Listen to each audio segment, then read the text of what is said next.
feeling like a shark in a shrimp tank. Big fish, small pond in the shrimp tank. When it's sink or swim, only option is to win. Welcome to the post-show wrap-up of the Shrimp Tank. I'm Brad Berger, along with my co-host Dan Wheaton. Our guest today is Ralph Nilssen, a coach with the Entrepreneur Source. We just had an intriguing and fun conversation with Ralph, and to listen to the entire podcast, visit seattle.shrimptankpodcast.com or subscribe to our podcast on iTunes. We're always interested in your feedback, so please do not forget to rate us. So, Ralph, one of the things that our listeners may be really interested in understanding is, what are the attributes that you find are necessary for individuals who might be interested in being a franchisee? Well, Brad, I think one of the important things to remember is that each person comes with their own personality, their own backgrounds, different likes, dislikes, and where they want to go in life.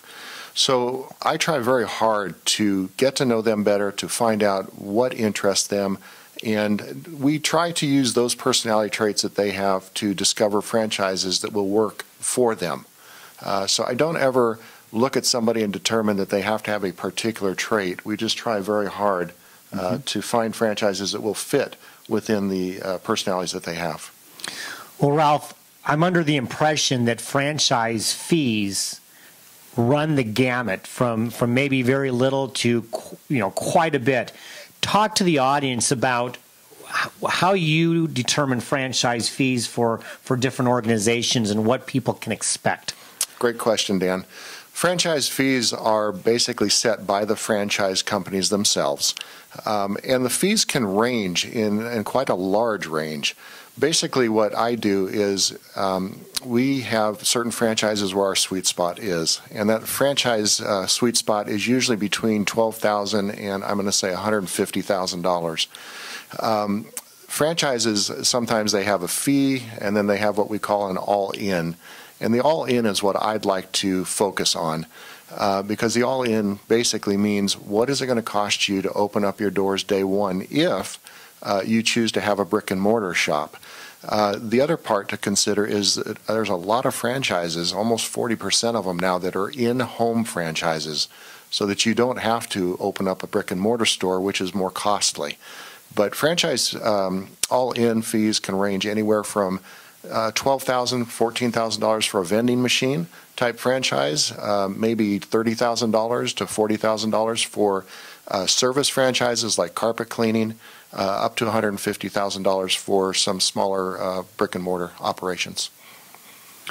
Well, Ralph, one of the questions that we talked about, which I think our listeners will enjoy by listening to the entire podcast, really had to do with kind of what you should know. So for those individuals who are interested in becoming a franchisee, could you talk a little bit about your perspective on a coach and the importance of that, and then what they should know, or the do's and don'ts, if they're looking to hire a coach? I appreciate that. I think there's a couple of things to keep in mind when you're looking for a franchise and you have an interest in a franchise. First of all, a coach is there to help you, just like Michael Jordan had a coach, Oprah Winfrey has a coach. All these people have coaches for a reason, and it's because they're not always thinking about everything that they need to and what they're looking for. So as you look for a franchise, I would strongly suggest finding a coach, and there's a lot of different coaches out there that can help you through the process. There is a lot when you purchase a franchise that you have to go through, and a coach can help filter that. The other thing I'd like to comment on is sometimes we do a lot of looking on the internet, and the internet can both be good and bad for things.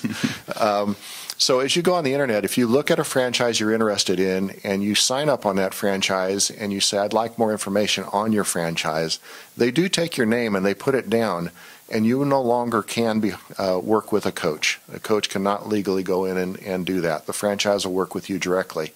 So it is something to consider. Look at all the franchises you want. I would suggest you do that, but don't sign up for anything until you have an opportunity to talk to a coach. Well, Ralph, we want to thank you again for joining us. If somebody wants to hire you as a coach and learn more about franchising, how do they get a hold of you? Best way to get a hold of me would be to shoot me an email. I'll get right back to you. The email is rnilssen@esource.com, or excuse me, esourcecoach.com. or they can check out the web, and our website is rnilssen.esourcecoach.com. Well, once again, this is just a taste of what you can expect by listening to the entire podcast. Visit seattle.shrimptankpodcast.com or subscribe to our podcast on iTunes. We would love to hear from you, and please do not forget to rate us. Our next guest in 2 weeks is Aaron Jones. Aaron is a nationally recognized educator and public speaker. That's 2 weeks from now, so we're going to wish you a happy Thanksgiving. See you in the tank on November 29th. The hay is in the barn.